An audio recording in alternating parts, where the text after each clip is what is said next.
হাসপাতালে ভর্তি অভিনেত্রী শ্রীময়ী চট্টরাজ। সারা রাত জেগে স্ত্রীর পাশেই ছিলেন অভিনেতা কাঞ্চন মল্লিক। কি হয়েছে অভিনেত্রীর, এখন কেমন আছেন তিনি, চলুন শুনে নেওয়া যাক। বেশ কিছুদিন ধরেই চর্চায় রয়েছে কাঞ্চন শ্রীময়ী জুটি।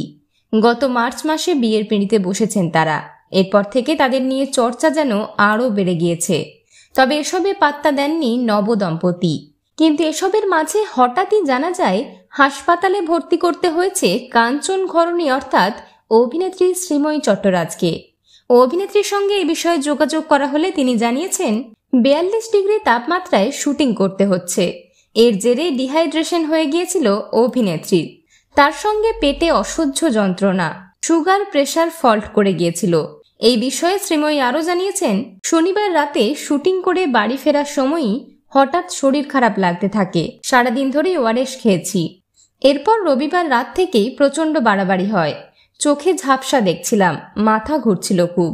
তারপর ডাক্তারের পরামর্শেই হাসপাতালে ভর্তি করতে হয়েছিল অভিনেত্রী শ্রীময়ীকে। তবে শ্রীময়ী নিজেই জানিয়েছেন এখন আগের থেকে অনেকটাই সুস্থ রয়েছেন। বিনোদন জগতের আর অন্যান্য খবর নিয়ে ফিরছি, জুড়ে থাকুন আমাদের সঙ্গে।